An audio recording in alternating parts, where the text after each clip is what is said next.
President Vladimir Putin and Chinese leader Xi Jinping standing shoulder to shoulder today, an alliance the White House is calling a marriage of convenience. CBS's Randy Innocenti reports today. Just answer the question. Nobody. I'm here to scare it. Okay, that's what I asked. Babylon surrounded with the missiles. They don't running from the bitch in the ditch.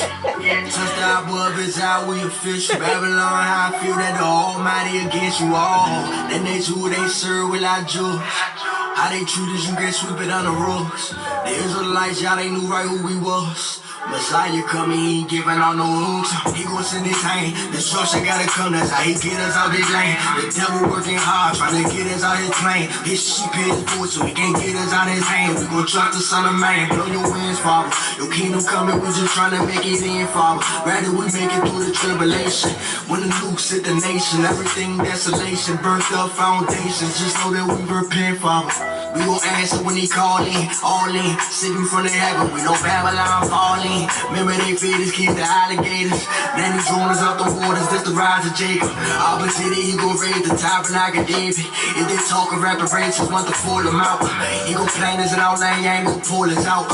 He gon' send us back home, that's what it's all about. Book of life, freedom wings. Preach the gospel to the world so we can see the end. If they do away with Torah, you can't see your sins. Me and Brick say repentance, how you see the win. He gon' send a nation from the north. We know Babylon getting scorched. We know we go when they walk. We flee into the wilderness for sure. The cloud coming back like before. Judgment coming to the whole. It's over now. It's over. Babylon falling. But you know what? He told me I found it. It's over. Babylon falling. It's over now. It's over. Babylon falling. It's over now. It's over. Babylon falling. It's over now. It's over. Babylon falling. It's over now. It's over. Babylon falling. It's over now. It's over. Babylon falling. It's over now. It's over. Babylon falling. Babylon, Babylon, Babylon falling. Babylon falling.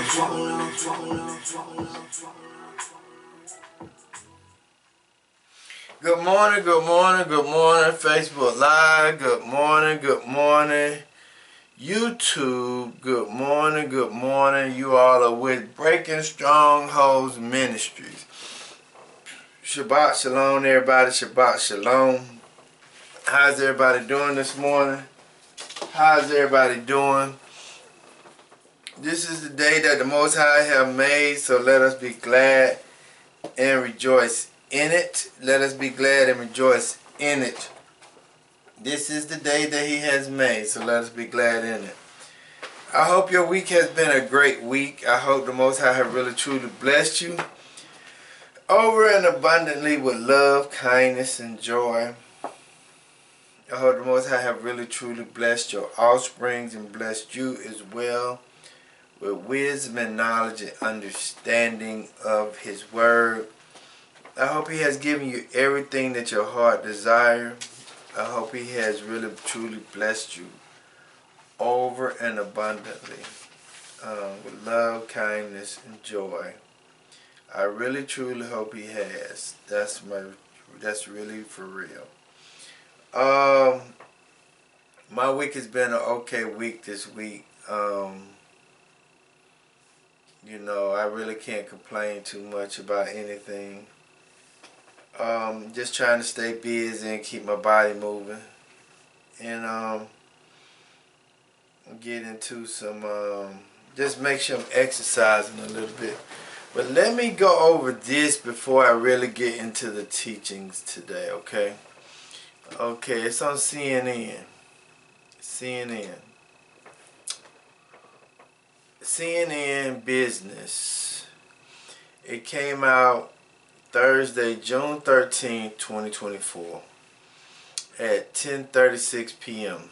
Seems like most of them come out at night. Came out on CNN Business. It says new U.S. sanction force end of dollar and euro trading on Russia main exchange. It says again, new U.S. sanctions force ends of dollar and euro trading on Russia main exchange.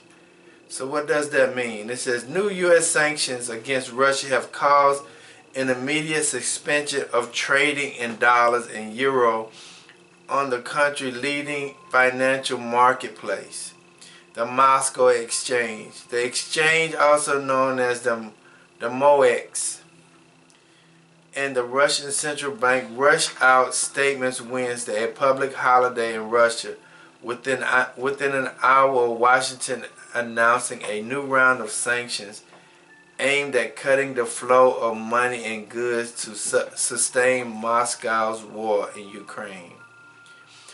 Due to the introductions of restrictive measures by the U.S. against the Moscow Exchange Group, the exchange, trading, and settlements of the developable instruments in U.S. dollars and euros are suspended, the central bank said.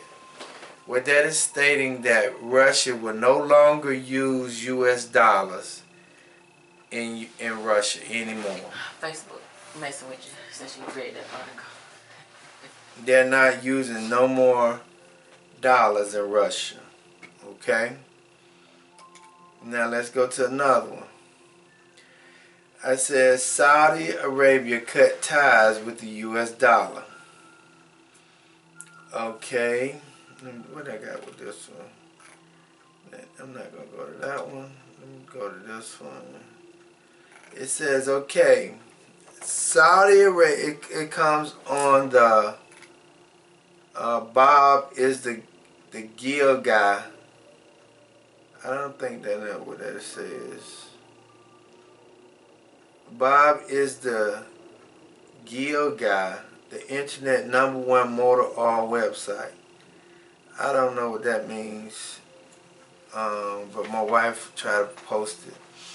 It says Saudi Arabia dishes U.S. dollar and will not renew the 50-year petrodollar agreement with the United States. Okay?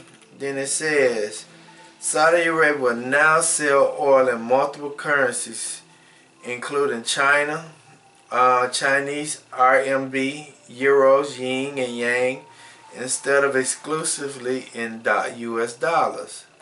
Russia has enforced an immediate suspension of trading in U.S. dollars on its stock exchange. The significance of Saudi Arabia not renewing the petrodollar agreement is a multifaceted and has implications for the both global economic and global geopolitical dynamics. Here's a breakdown of why it's important. I'm not going to go through all of them. I'm just going to read the title of it. It says impact on the U.S. dollar. It says a geopolitical realignment. It says the economic impact. It says the financial market impact, shift in global power dynamics, and opportunity for other currencies. So because of Saudi Arabia not renewing the 50-year contract with the United States, it's going to have an impact on the U.S. dollar. That means that the dollar bill is going to go down.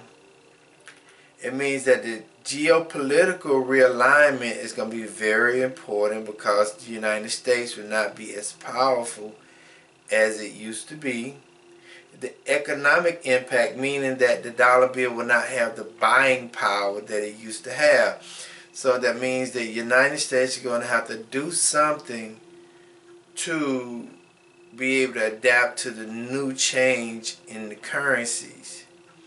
The United States, whoever the United States want to trade with, is going to have to buy their currencies to be able to trade with the United States. Then it says the financial market impact. I'm going to read this one. It says the financial market impact.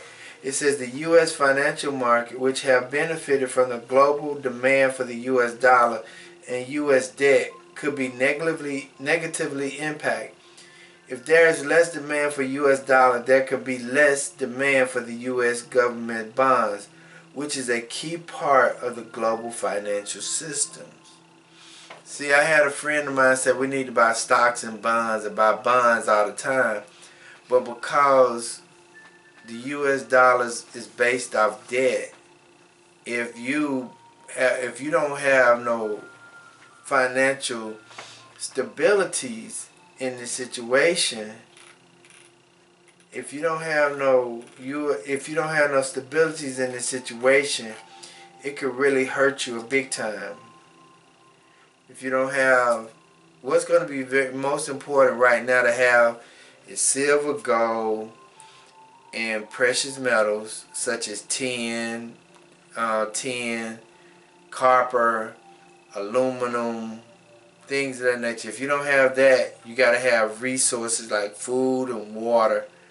Those are the next most important commodities, and then real estate, and then high ticket items that you can be able to resell later on in the future. Then it says also number 5, it says shift in global powers of dynamics. That means that most countries are more powerful because of their currencies. Because the United States is going to lose their value of the dollar, that means that their power and influence around the world will crumble. Also, it says the opportunities for other currencies. That means that since the United States been in power for the last 50 years, or really 80 years, the dollar has really been very powerful. So now when you have other competition coming in, other currencies coming in, you have competition. So that means that people will not be willing to want to participate or want to buy US dollars anymore, because they can go to other currencies which will be backed by silver and gold, or which will be backed by gold. And the United States dollar is not backed by anything. But also I want to give a shout out to somebody real fast. I want to give a shout out to my wife. She make these bracelets as well. She's trying to, I think she really just need to open up a storefront, because she sells oil, she sells bracelets, she sells, what else she sell? Jewelry, necklaces, earrings. Okay, you gotta talk loud. Necklaces, I sell jewelry. Okay. So all the different oils. Moisturizing, body butters, soaps. She sells soap, she sells jewelry, she sells bracelets, she sells sea moss, moisturizing like lotions and things of that nature that you can put on your body. Where she can put like she made toothpaste this morning. She made some toothpaste. She put coconut oil, baking soda, peppermint oil, and what else? That's it. She put that in there and made some toothpaste. So, you know, she can be able to be creative with some things. So, you know, if you need jewelry, you need body butters, moisturizing. Most of all, you need a detox. You need jewelry. She can make all of that. So I wanted to put that out there because it's talking about opportunities for other currencies. It's talking about money. You know, and she also do consultations on detoxing and how you eat better and things of that nature. But it says opportunities for other currencies. That means the United States dollar is going to be competing. Long time ago, it never had to compete. So now the U.S. dollar has to compete. That means that it's going to be it's going to be a competitive market. Okay, so let me read you a little something about de-dollarization. Is the dollar losing its value or its dominance? This came out, that's too late. Let me go to a current article. Okay. I go to Visual Capitus. It says the start of a de-dollarization. China gradually moves away from the U.S. dollar. Understand that, because everything that the United States does, everything that we have comes from China. So now everything comes from China. That means that we're using the dollar to buy things from China. So the more and more we lose the value, the dollar goes down, the less that we could be able to buy and sell. So now China is saying that they don't want to use dollars anymore. If the United States want to be able to buy anything from China, they got to use the yang. That means they got to use the Chinese currency. And if the United States is not willing to use the Chinese currency, that means that we won't get no products. We won't be getting no imports. Okay, it says it came out on May the 22nd, 2024.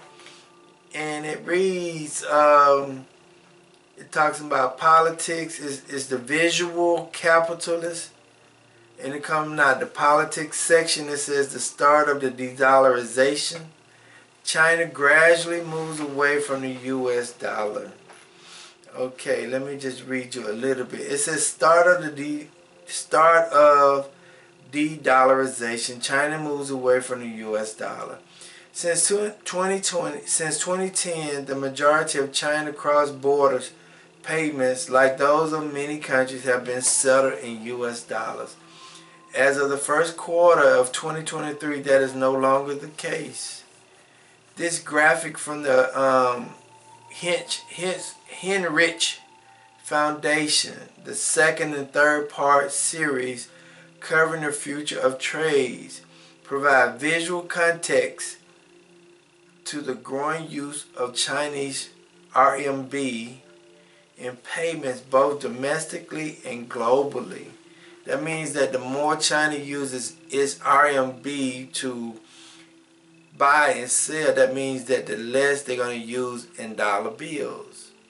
At some point in time, China had over $12 trillion in 12 trillion US dollars in the bank. But now they only have like $850 million in the bank. A billion. It's either a billion or a million. But they have gotten rid of so many dollars that they're not using the dollar anymore. Okay? So I wanted to say that, and I got one more thing. Is the economy at risk of a recession? Yes, basically, yes. The U.S. economy is still growing, falling up to 2023 2.5 gross domestic products growth rate, which includes a particularly strong second half of the year. The latest reads of the first quarter 2024 economic expansion measures 1.3 on an annual basis. It says when you have the economic growth of a pace of a 2.0, that is considered to be still speed. Okay, but that's not really what I want to talk about. But let us go ahead and get started, okay? Because I want us to understand that, let's go ahead and get into the text today. Let us go ahead and go to Exodus. I want us to understand that also, I want us to understand what's going on financially in the markets. Russia's not using the U.S. dollar. There has been a Saudi Arabia hasn't re-established the contract with the United States, and China is not using U.S. dollars anymore. Those are the three most powerful countries that we really depended on to help sustain the United States. And that's not happening anymore. Okay? Just be mindful of that. Start buying food, water, security, and start making sure you can prepare for your future, for your family. Okay? So let it read. So it reads in Exodus chapter 20 verses 1 through 17. And Ananias said all these words, saying, I am Yahuwah thy Ananias, which have brought thee out of the land of Egypt, out of the house of bondage. And thou shalt have no Ananias before me, and thou shalt not make unto thee any graven image or any likeness of anything that is in the heavens above, or that is in the earth beneath, or that is in the water under the earth. Thou shalt not bow down thyself to them nor serve them. For I, Yahuwah thy Anani, am a jealous Anani, visiting the iniquities of the fathers upon the children, unto the third and fourth generation of them that hate me, and showing mercy unto thousands of them that love me, and keep my commandments. Thou shalt not take the name of Yahuwah thy Anani in vain, for Yahuwah will not hold him guiltless that taketh his name in vain. Remember the Sabbath day to keep it holy. 6 days shalt thou labor and do all thy work. But the seventh day is the Sabbath of Yahuwah thy Anani. In it thou shalt not do any work, thou nor thy sons, nor thy mothers, nor daughters, thy manservants, nor thy maidservants, nor thy cattle, nor thy strangers that is within thy gates. For in 6 days Yahuwah made the heaven and earth, the sea, and all that in them is, and rested the seventh day. Wherefore if Yahuwah blessed the Sabbath day and hallowed it, honor thy fathers and thy mothers, that thy days be long upon the land which Yahuwah thy Anani giveth thee. Thou shalt not kill, thou shalt not commit adultery, thou shalt not steal, thou shalt not bear false witness against thy neighbors, and thou shalt not covet thy neighbor's house. Thou shalt not covet thy neighbor's wife, nor his manservant, nor his maidservant, nor his ox, nor his ass, nor anything that is thy neighbor's. So let us read. O creators of the heavens and earth, of all radiance and vibration, soften the grounds of our beings and carve out a space with us where your presence can abide. I like that. Carve out a space with us where your presence can abide. Fill us with your creativity so that we may be empowered to bear fruit of our missions. Let each of our actions bear its fruit in accordance with our desire within your purpose for our life. Bestow us with the wisdom of produce and share what each being needs to grow and flourish. Untie the entangled thread of destiny that binds us. Untie the tangled thread of destiny that binds us. Untie the tangled thread of destiny that binds us as we release others from the entanglement of the past mistakes. Do not let us be seduced by that which distracts us from our true purpose, but illuminates the opportunities of present moments. For you are the ground and the fruitful vision, the creator, power, and fulfillment, as all is gathered and made whole once again. So let it be. So good morning again. Breaking Strongholds Ministries on YouTube and Facebook Live. Let us turn to Ezekiel chapter 36. Ezekiel chapter 36. Okay? Chapter 36 is verses 22 through 38. And the key verse will be verse 24. The key verse will be verse 24. And it reads, Ezekiel chapter 36 verses 24.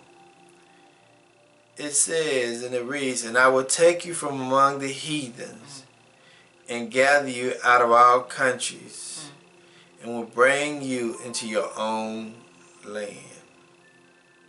Let me read it over.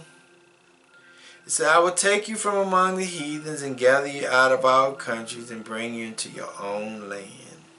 If I may give a title of the text today, the title of the teachings today, it is time to come together as a family. It is time to come together as a family. The two words today is gather. The word gather is to bring together, to collect a number of separate things into one place, or into one arrogant body. Unite, agree, assemble, collect, or store up. That's what the word gathers means. The word promise, the word gather is a 15th century word too. The word promise is a 14th century word. It means a solemn pledge, a vow, a declaration in reference to the future made by one person to another, assuring the latter that the former will do or do not or not do.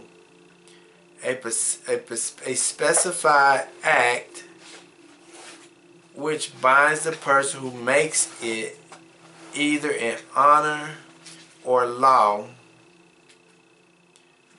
to do or forbear a certain act specified. Okay? So when we're talking about the book of Ezekiel, but I want you to put this in the back of your mind. Let us go to Genesis real fast. I want to do something real fast. And the Most High brought this to my mind this morning. The Spirit brought this to my mind this morning. The Spirit brought this to my mind because it was something that I never thought about. We always skip over this verse when we're doing something. It's in Genesis chapter 15, verse 16. But I'm going to read 13, 14, 15, and 16. It says, "And he said unto Abram, Know of a surety that thy seed shall be a stranger in the land that is not theirs, and shall serve them, and they shall afflict them 400 years. Some people are celebrating Juneteenth Day today. Okay, and then it says, Also that nation whom they shall serve will I judge, and afterwards shall they come out with great substance. Verse 15, And thou shalt go to thy father in peace, and thou shalt be buried in a good old age. Okay, this is the most one I want you to keep in your mind. But in the fourth generation, they shall come hither again. For the iniquities of the Amorites is not yet full." So, who are the Amorites? Who are the Amorites? Okay. Okay. The Amorites is... Who are the Amorites? The Amorites, it says, do you think that the Amorites are the ancestors of the Arameans? Who are the Arameans? But the Arameans, it says absolutely there are plenty of evidence that the Amorites are the ancestors of the Arameans, otherwise as Assyrians. Okay? Arameans. Arameans, okay? All these are biblical texts. All of these are biblical names. The Amorites are the Arameans. And who are the Arameans? I hope I'm pronouncing that name right. I think I am. Okay, who are the Arameans? The Arameans are the Amorites. The Amorites are the Arameans. Okay? So who are the Arameans and the Amorites? It comes out of the Arameans Christian trained to fight for Israel. It says the Jewish state is home to some 185,000 Christians, including around 15,000 Arameans whose ancestors lived in Levant before the Arab conquest and were early followers of Jesus. So who are the Arameans or the Amorites? It's the people who's living over there in the Middle East right now, which we call the state of Israel. See, we got to realize that the Arameans are the Amorites, and the Amorites and the Arameans are the people over there in Israel who's fighting against the Palestinians right to this day.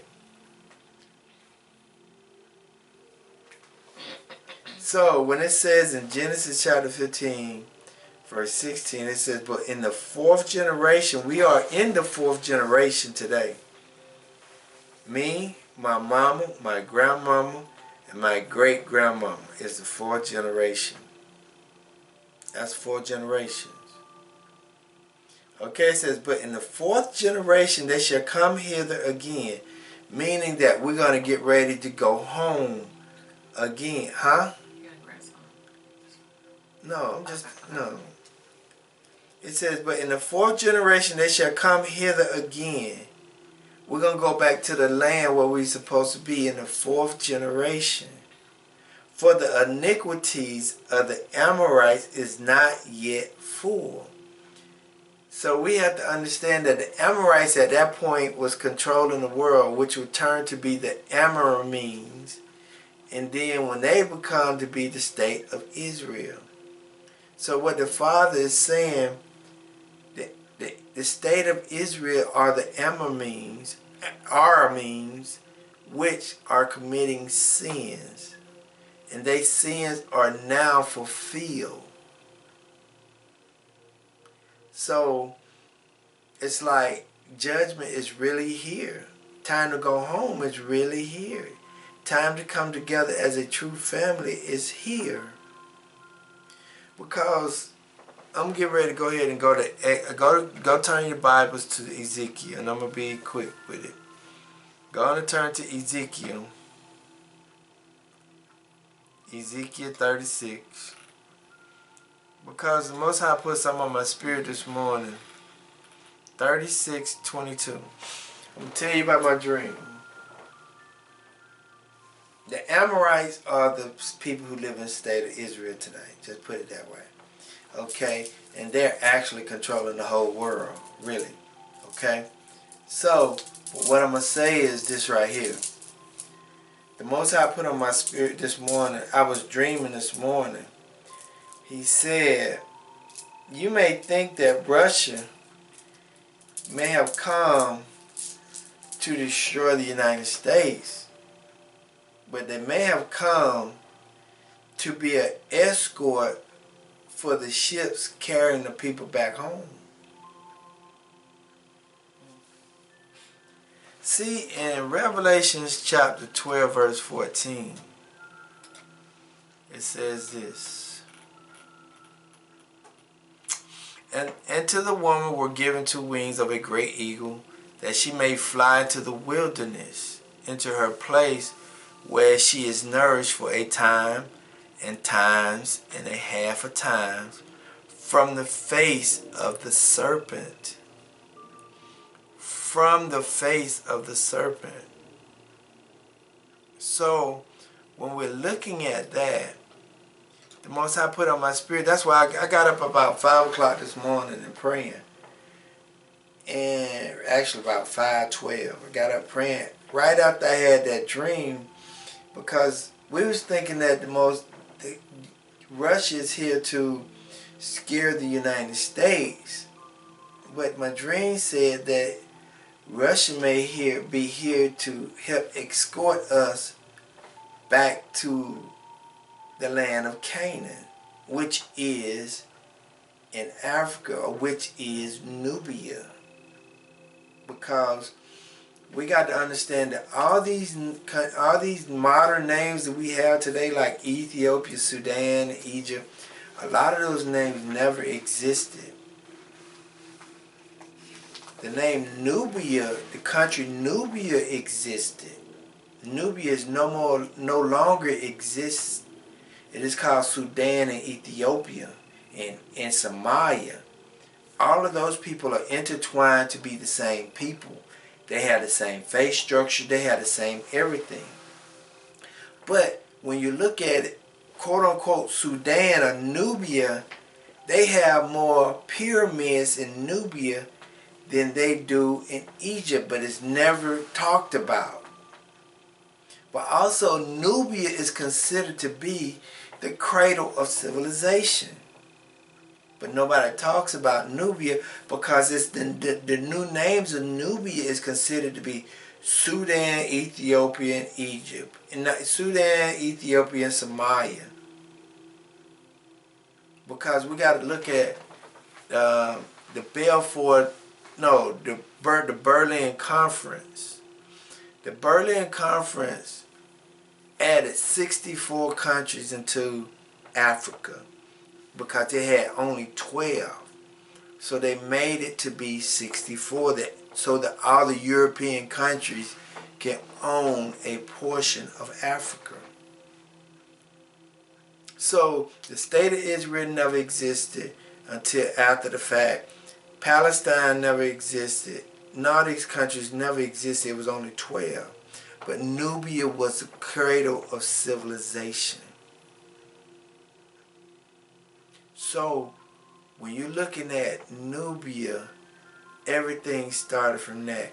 And Nubia controlled Egypt, and Egypt was following Nubia's religion, and Nubia's kings was controlling Egypt at a certain period of time.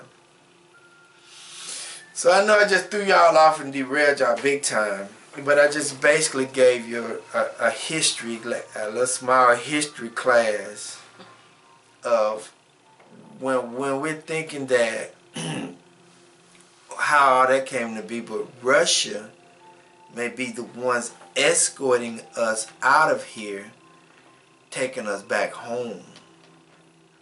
Because we got to look at what Russia is doing in Africa. Russia is restoring the continent of Africa. Even though they got some wicked stuff going on with Russia, they are restoring Africa as well. They're helping them build up the military. China's helping them build up the roads. All of these things are happening with China and Russia with the BRICS. So we got to look at it as before this country be completely destroyed, the children of Israel have to go into the wilderness. And once we go into the wilderness, that's when Revelation chapter 17 will really take place here in the Americas.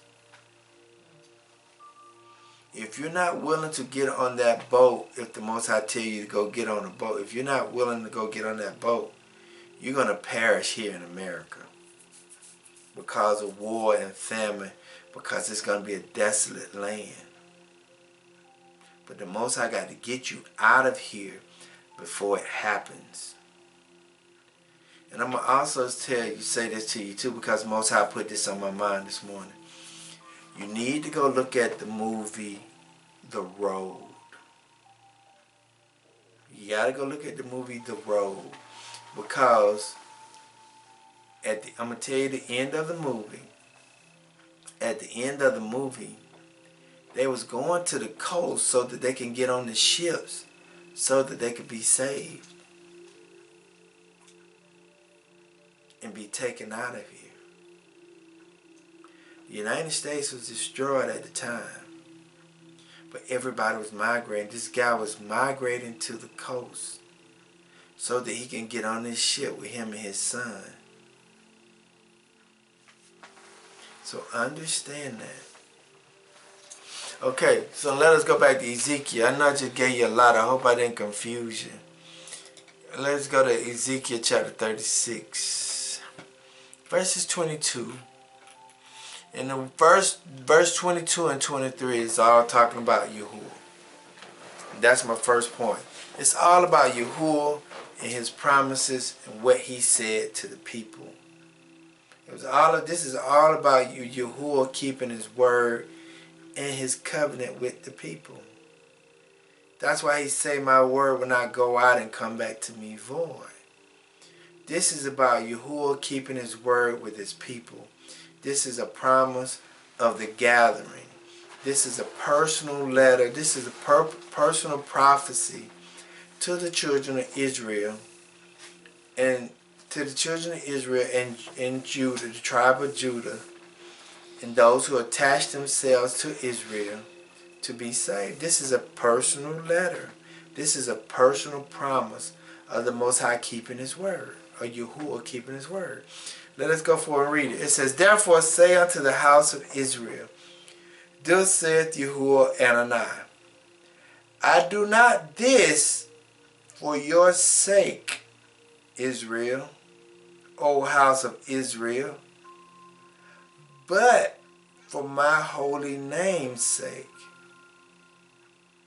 which ye have profaned among the heathens, whither ye went."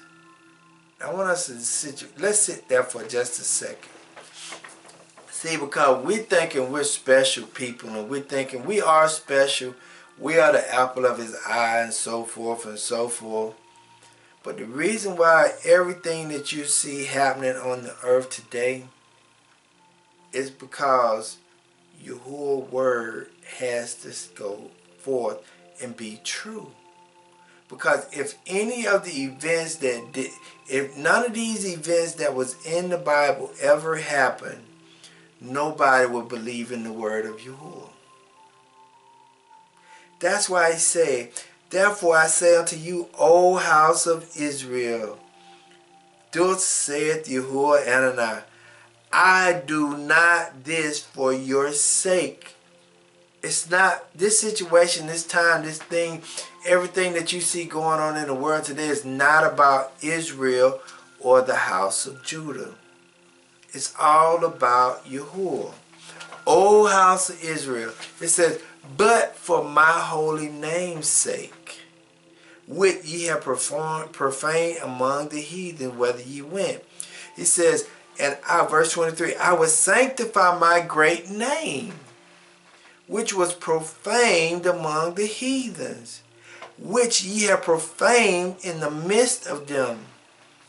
And the heathen shall know that I am Yahuwah, said Yahuwah Anani, when I shall be sanctified in you before their eyes." Okay, let's do something real fast. What does the word profane means? It means a primitive root, means probably to bore, that is, by implication, to wound, or it means to defile. Profane means to defile. It means to stain. It means to pollute. It means to prostitute. It means to wound. That's what the word profane means. It means to really dishonor. It's saying basically, how can you say you're the children of Israel and you act this way? How can you say you're the child of the Most High but you act this way? You lie, steal, and cheat. How can you say this when you saying that you're a child of the Most High but you act totally different than what the Most High expects of you? That's what the word profane means. It means that you're dishonoring His name. Okay, that's what the word profane means. And also, what is the other word? Sanctify. The word sanctify means, a primitive root means to be or make or pronounce. It means to consecrate. It means to hallow, to mean honor. It means to keep or prepare, to purify. It says, how can the Most High say, I will honor, I will sanctify you. I will proclaim, I will prepare my great name, which was defiled among the heathens, which ye have defiled in the midst of them. And the heathen shall know that I am Yahuwah, said Yahuwah Anani, when I shall be hallowed or honored in you before their eyes.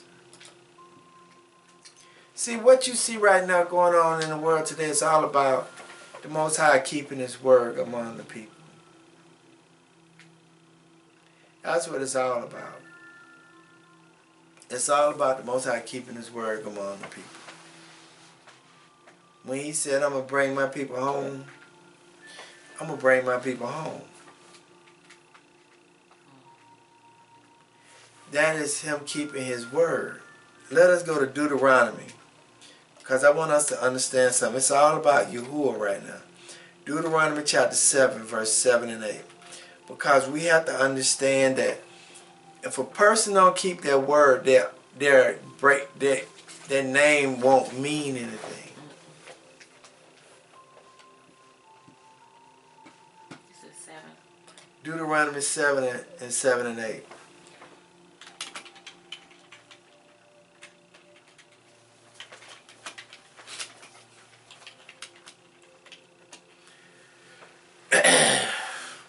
Okay, I'm going to read you some in a few minutes. But it says, Deuteronomy 7, 7 and 8. It says, Yahuwah did not set His love upon you, nor chose you because you were more in numbers than any people. For ye were the fewest of all people. But because Yahuwah loved you, and because He would keep the oath which He had sworn unto your fathers, has Yahuwah brought you out of with a mighty hand, and redeemed you out of the house of bondmen, from the hands of Pharaoh, of king of Egypt? So it's like we may not be able to relate to the story of Egypt, but who helped stop slavery in America? Do you think the Great Spirit, the Most High, helped bring an issue with slavery so that it could stop? Or do you think it was just man?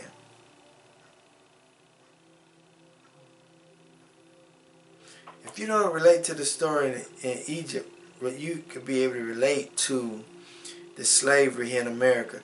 That's why we're talking about today. Today is Juneteenth, the day that the slavery was really abolished in Texas in 1865.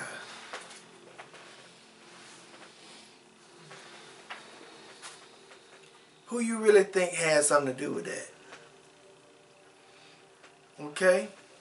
It says in Proverbs 22, 1 through 16, but I'm just going to read one. It says, a good name is rather to be chosen than great riches, and loving favor rather than gold and silver.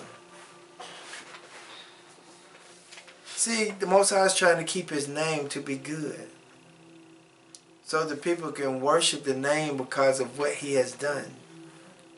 Let's go to Ezekiel 20 and 41.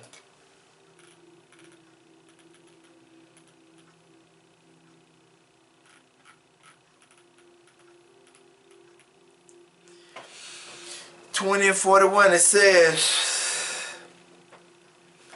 I will accept you with your sweet savors.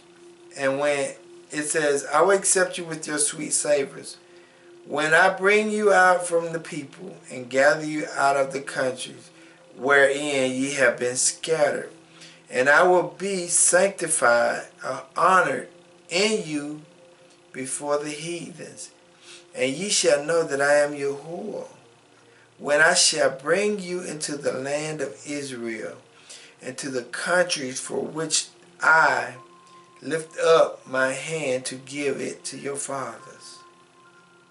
So the Most High is saying, it's going to be Him, or the Great Spirit, that does these things. That's why those people are going to praise Him, because what they see He has done in us. See, it would be so amazing when they see us get on those ships going back to the land of Canaan. It's going to be great for going into the wilderness right before the destruction of the U.S. People gonna be like, they got to be the people of the book. And their creator got them out of here before the destruction came. And then when they see that, they'll be like, man, I need to honor that great spirit.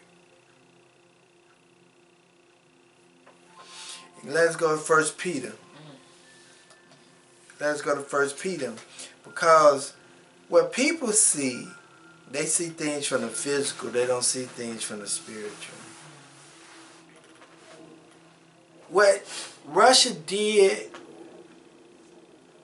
last week, this week, they tried that when John F. Kennedy was here, but John F. Kennedy did not allow it to be. So it has to be. What's so amazing, it couldn't happen in 1964. It had to happen, the Cuban Missile Crisis. The Cuban Missile Crisis is when Russia tried to go and set up shop in Cuba in the 1960s. But it couldn't happen because the curse was still on the children of Israel, and the United States still had its blessings. But after 2019, that's when the Most High allowed it to happen, because the curses was on the U.S. and the blessings was on the children of Israel. So that's why the Most High allowed Russia to go to Cuba with 3 battleships and a nuclear submarine. So when you're looking at it from a biblical sense, it makes sense, because the curses wasn't off in the 60s. The curses are off now. And the curses are on. 1 Peter 3:15, it says, but sanctify Yahuwah Adonai in your heart, and be ready always to give an answer to every man that asks you a reason of the hope that is in you with meekness and fear. He's saying, you got to tell people why you truly believe in the Most High. You really got to truly believe. You got to really truly tell people why you believe in the Most High. And you just can't say, because I believe. You got to be able to say, because I see that He's getting ready to deliver us out of here, because what we see on the earth today is so abnormal. The dollar bill is falling. Saudi Arabia is not dealing with the U.S. no more. Russia and China have developed this G20, the BRICS, which is going against Babylon as a nation within itself. Those things didn't happen until after 2019. And if you can't be able to say that I love the Most High because I see His works done on earth, done in me,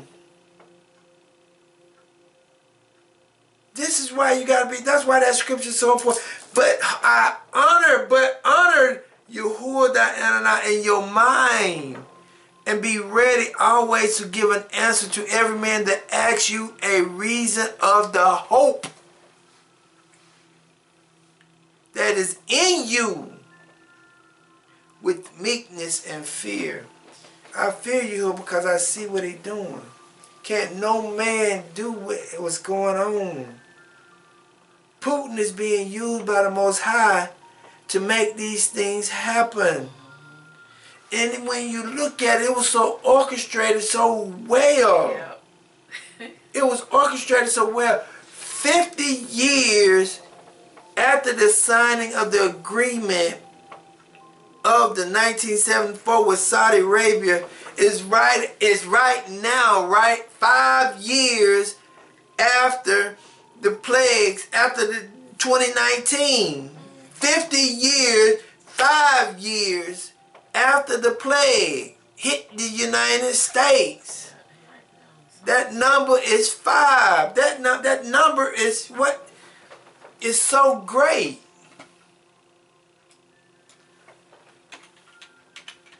Then he came out with the artifacts. Now he got to the ships to go get ready to get us. Yeah.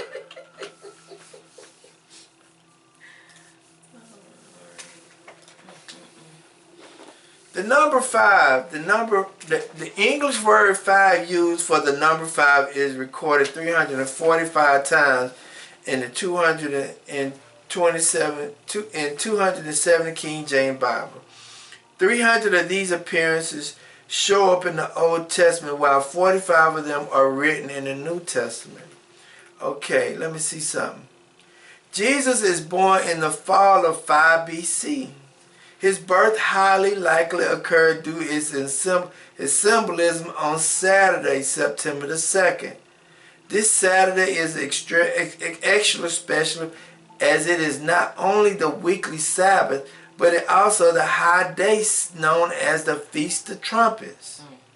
This feast is 5 BC, is the first day of the Hebrew civil year, 3757. Okay, let me see something. Because it also says, John the Baptist bare witness of him and cried, saying, This was he of him whom I spake. He cometh after me and preferred before me, for he was before me, and his fullness have all we received, grace for grace. Okay, let me see what it is.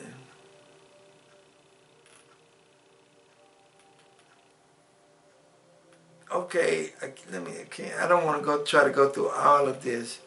But the number 5 is very symbolic, very important. So 50 years and 5 years.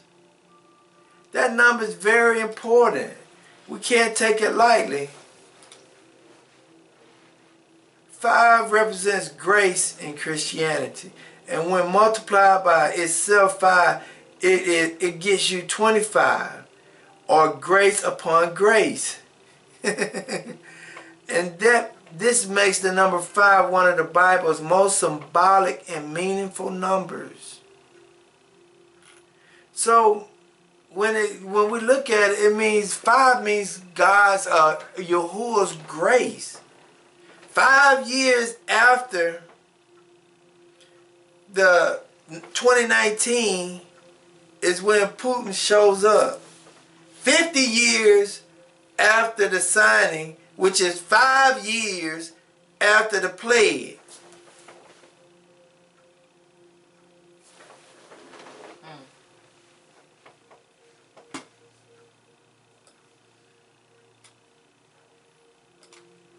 Go back to Ezekiel 36:25.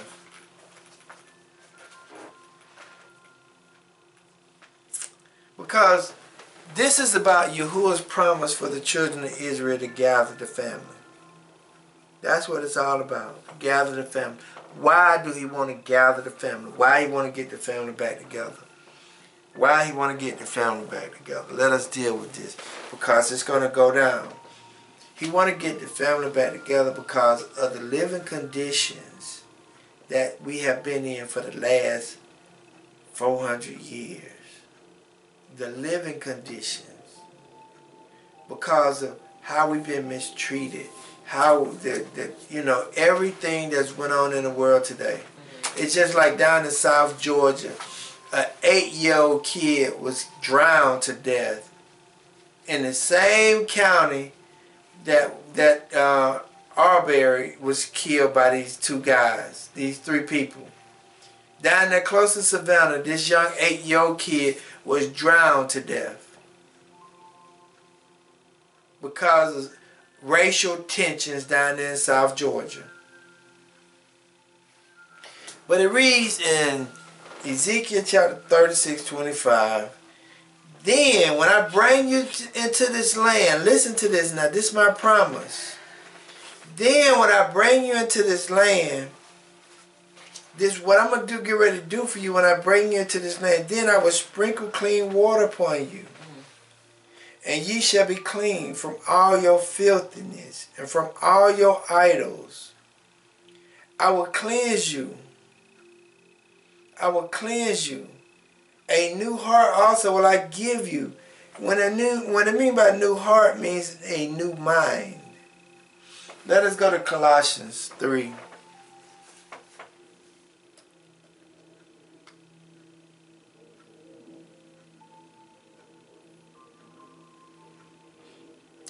Colossians 3:10, because I want us to understand something about the new heart.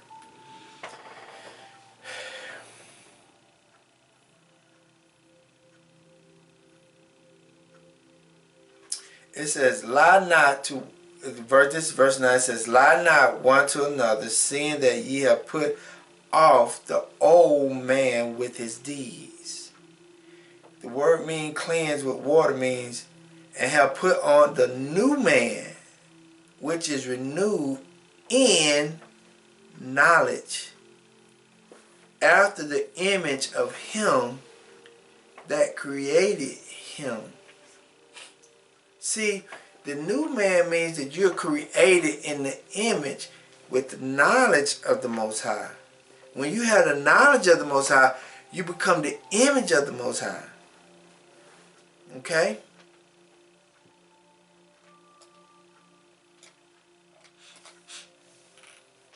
So Ezekiel chapter 36 verse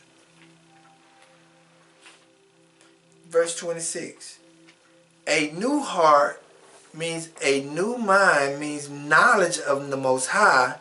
Also will I give you a new spirit, what I put within you.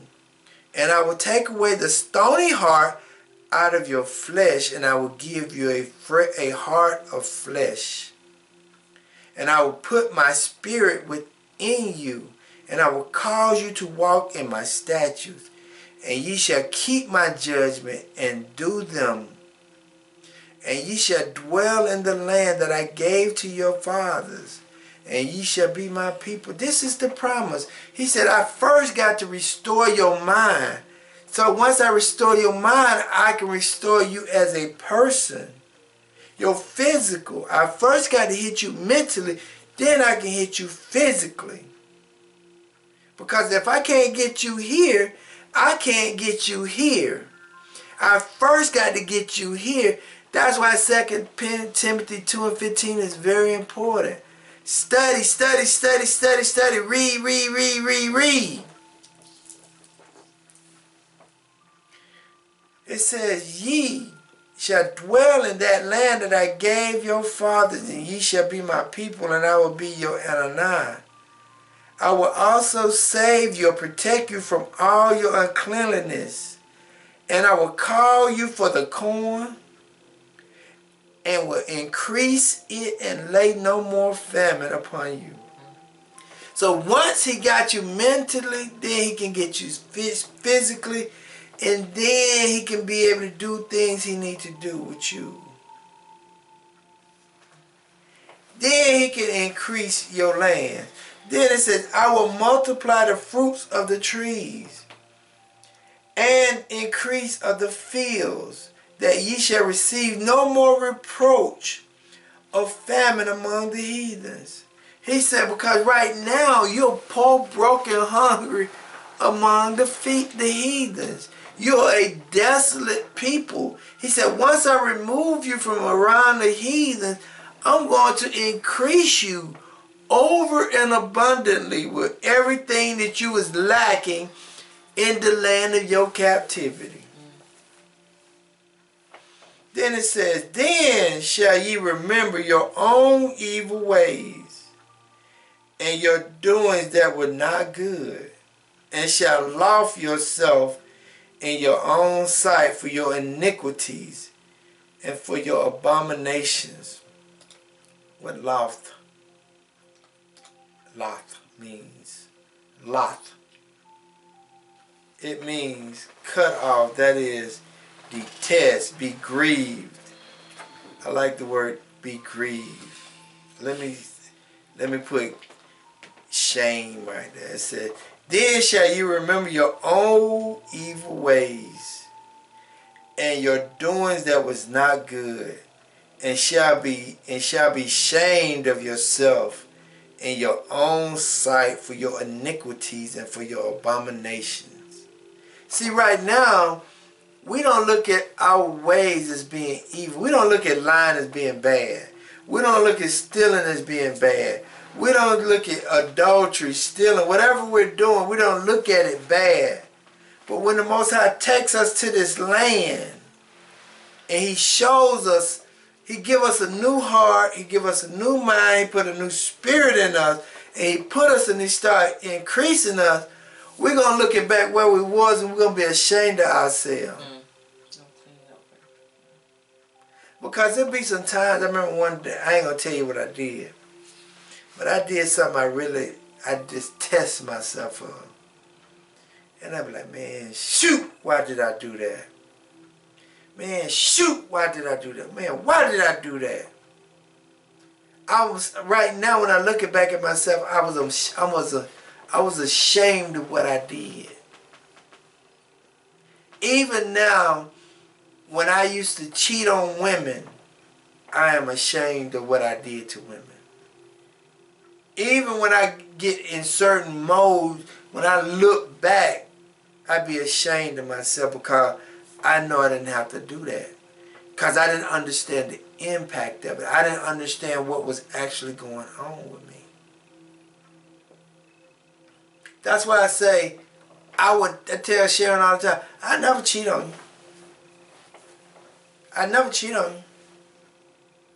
Because I understand the impact of cheating and what it does to someone. How it's damaging to someone. If you don't want to be with someone, just leave that person. But I never cheat. I do my doneness not to lie.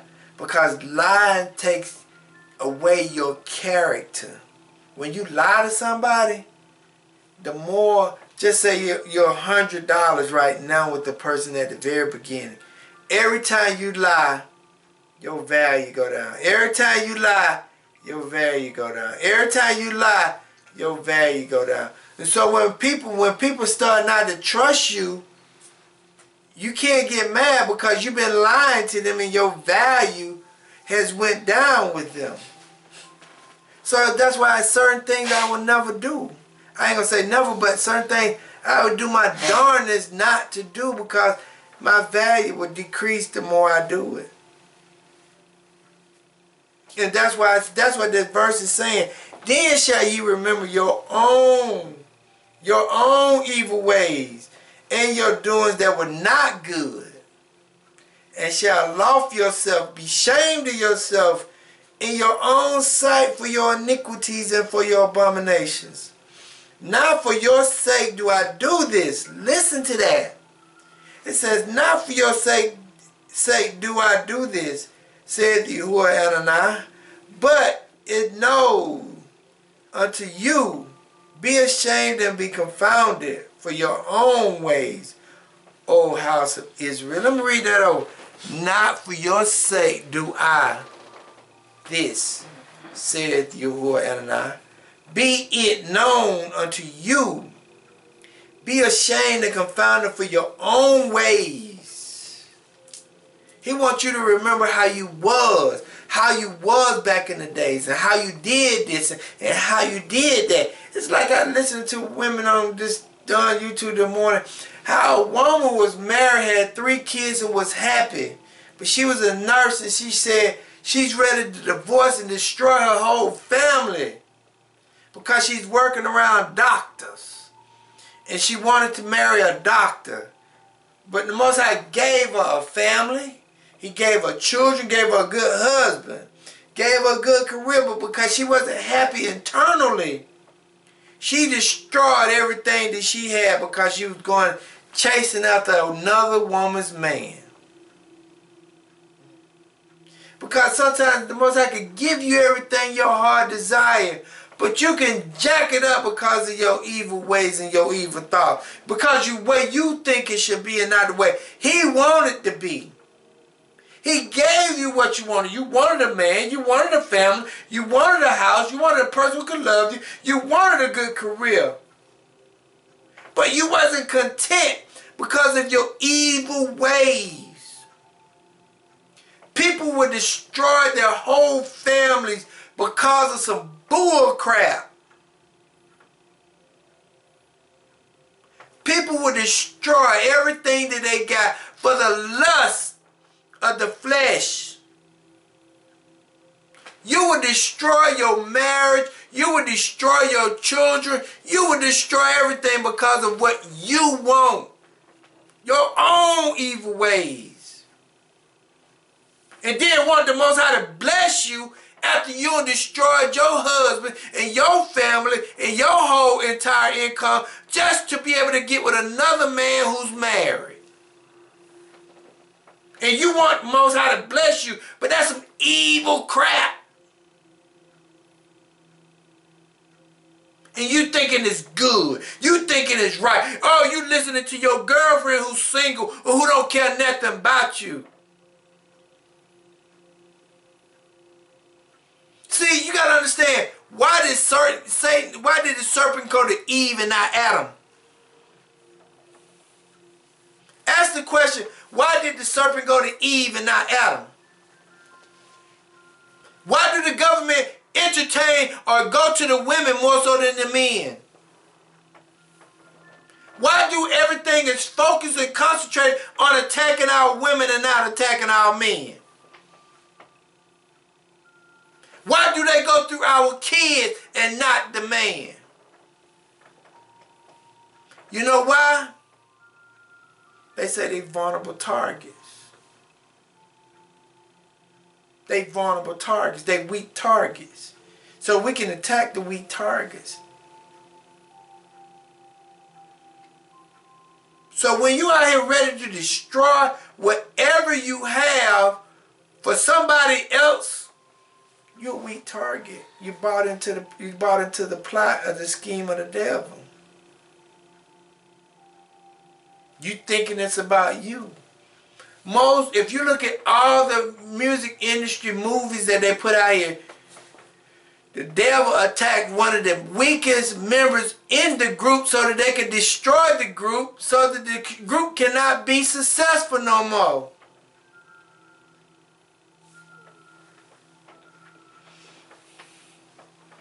He said, verse 32, not for your sake do I do this, for Yahuwah Adonai, be it known unto you.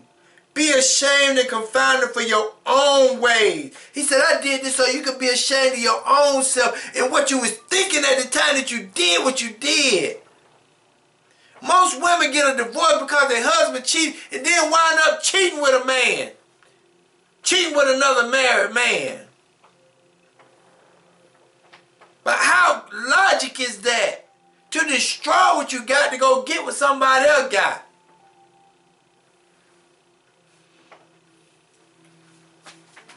And it said, thus saith Yahuwah Adonai, in the day that I shall have cleansed you from all your sins, from all your iniquities, I will also cause you to dwell in the city, and the way shall be built. See, the Most High is very good. He'll tear you down, but he'll bring you right back up. He'll tear you down to the lowest of the lowest, but he'll bring you right back up. Because I've been telling people, we are in a season of breaking. All you arrogant, high-minded, boastful, proud people, Most High gonna bring you down. He gonna bring you down. He gonna tear you down to the ground and show you ain't nothing. Because the simple fact is, you thought you was something. You thought you was this and you thought you was that and you thought it was all about you. But the Most High gonna show you, you ain't nothing. I'm gonna show you what I can do to you. I can make you think that you're this, that, and the other, but I'm gonna bring you down. I'm gonna show you, you ain't nothing. Look at the United States. Look at the United States as an example. United States think you got it going on. You don't have it going on no more, U.S. You broke financially, you broke spiritually, you broke physically.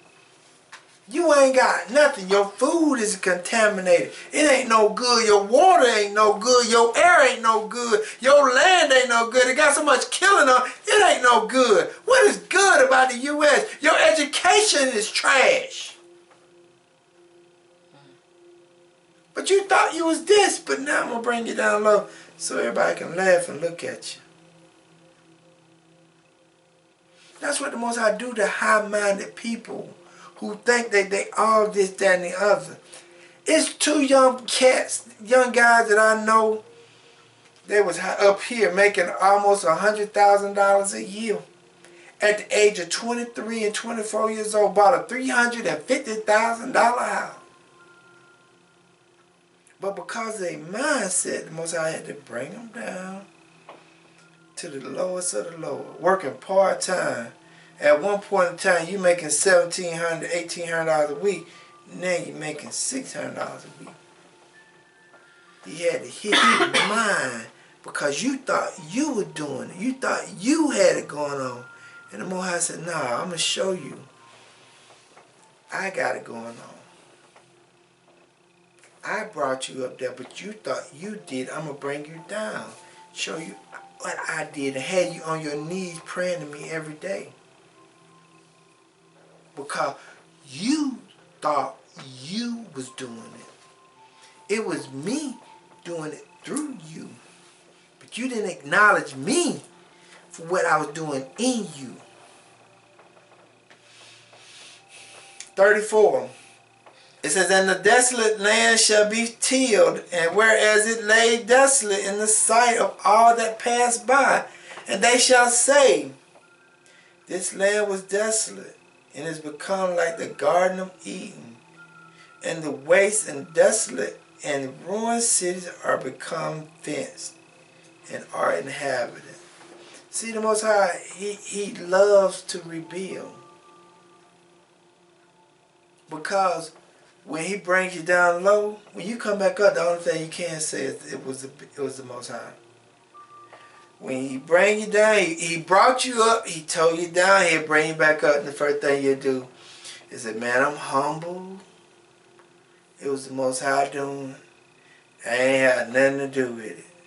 And see, that's all I want. If you to acknowledge Him in everything that you have and everything that you've done. Because one of the little young guys I talked to who making $100,000 a year at the age of 24 years old, he said, man, I thought I had it going on. I knew I had it going on. I'm 24 years old making $100,000 a year. I'm living my best life. He came to me and I told him not to quit the job. He quit the job and said, I'm going to go do something different. What happened? He lost his license. And he lost everything that he had within 6 months. Now he back at the same company, working part-time, and driving for Uber. But he said, man, I thought I had it going on. I was a man, 24 years old, making $100,000 a year. I had it going on. But he said, now I'm humble. I never do that again. I never had that mindset again. But He can't restore you. He can't rebuild the nation until the nation becomes desolate, until the nation realize the mistakes that they made. If you never acknowledge the bull crap that you've been through and how you was and whatever it is in your life that got you to this point, if you can't never acknowledge that, you can't never be restored. You can't never be the person that He wants you to be. That's why He said in verse 25, then I will sprinkle clean water upon you, and ye shall be clean, and all your filthiness and all your idols will I cleanse you. A new heart also will I give you. A new spirit will I put within you. See, He had to break us because we thought we had to go. Black people are the most, Hebrew or black people are some of the most arrogantest people I ever known in my life. They are some of the most arrogant, and they just think that they got it going on because they black. They think that they don't need no training. They don't think that they don't need nothing. Black people just think, I'm the bomb diggity. You can't tell me S-H-I-T. You can't tell, I'm black and I know and I'm proud. That's why your butt dropped down to the lowest of the lower, because you so high-minded. You know you got it going on. But the Most High had to break you of it. I mean, you can't tell black people that being honest, but you can't really tell them nothing because they feel like they just the way they are. Shoot, I know who I am. You can't tell them nothing. That's why he put us in the condition that we was in. In 70 AD, Rome was right at the gate, but we was still fighting because we thought we could fight them and fight our brothers at the same time. We're arrogant. We're arrogant. We're very high-minded. That's why he had to do that to us.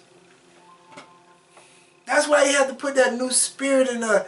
Because we horrible. Ain't no humbleness about us. Ain't nothing about us is humble. I mean, man, I'm serious. Can't nobody tell us nothing.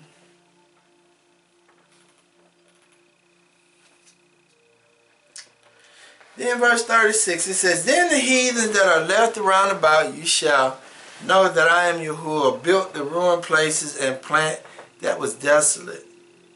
And I, Yahuwah, have spoken it, and I will do it.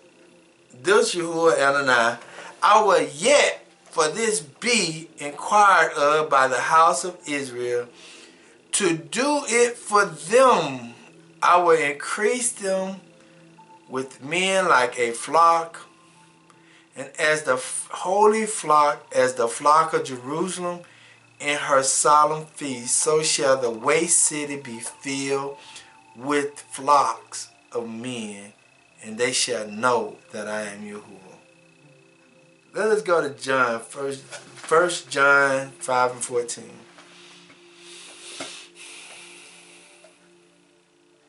See, the Most High, He's going to restore us. But He had to break that spirit in us. He had to break us, man, because we're too high-minded. We think we got it going on. We think... I remember, I knew this person, this lady, right? She said every time she goes somewhere, she be intentionally late. Because when she said, when I'm intentionally late, I want to walk in the room so everybody can see what I got going on, and they can see who I am. That was her mindset. She said, I am intentionally late so that the room can see me when I walk in. Because she know, I got it going on. Not being humble, but being high-minded and boastful. That's where we are. We ride these big fancy cars so we can show off because I got it going on. Can't nobody tell me nothing. 1 John 5:14. It says, and this is the confidence that we have in Him, that if we ask anything according to His will, He hears us. That could be looked at as being arrogant, but that also could be looked at as being humble. Listen to that verse again. And this is the confidence, the knowing that we have in Him, that if we ask anything according to His will, He hears us. That's like, man, I know my daddy got me. I ain't worried about that. I know my daddy got me. I ain't tripping. I am who I am. I know who I am, and I know my daddy. So my daddy got me. I ain't worried about it. We can look at that as being arrogant or humble. However you perceive to be, that's the way it is.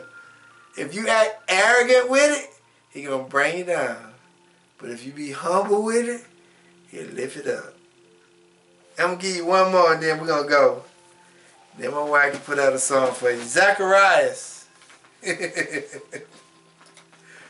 Zechariah 10. 5 and 6. Hebrew people, you gotta be humble. Black people, you gotta be humble. You can't be arrogant all the time.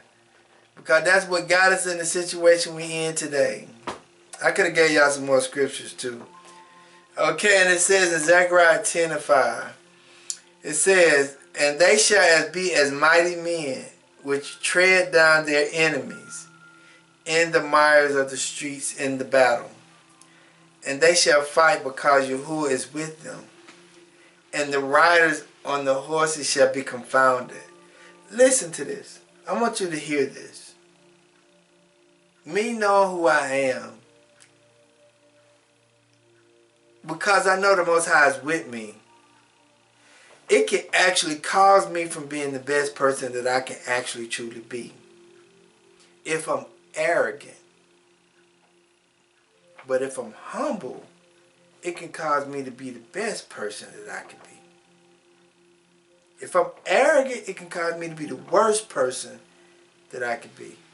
But if I'm humble, it can cause me to be the best person that I can be. Because when you're arrogant, it causes you not to be, it causes you not to train, it causes you not to work out, it causes you not to educate yourself, it causes you not to study. But when you're humble, it causes you to train, it causes you to study, it causes you to work out, it causes you to do everything opposite of a person who's arrogant. Because you can't take, when you're humble, you don't take it for granted. But when you're arrogant, you take it for granted as if you got it that way. And when you're humble, you be like, no, I ain't got it that way. And see, a lot of people, when this dollar crash, they're going to be humble because they're arrogant because of what they got. Read this over. Zechariah 10:5, and it says, and they shall be as mighty men which tread down their enemies in the mires of the streets in the battles, and they shall fight because Yahuwah is with them. See, when you know you with Yahuwah, you know Yahuwah's going to be doing a lot of the fighting for you. You just got to show up. And every time you do something right, you can be like, thank you, Abba. Thank you, Abba. But when you're arrogant, no, I did it. No, I did it. No, I did it. See, it says, because Yahuwah is with them, and the riders on the horses shall be confounded. And I will strengthen the house of Judah, and I will save the house of Joseph, and I will bring them again to the place. I will bring them again to place them, for I have mercy upon them, and they shall be as though I have not cast them off. For I am Yahuwah their Anani, and will hear them. See,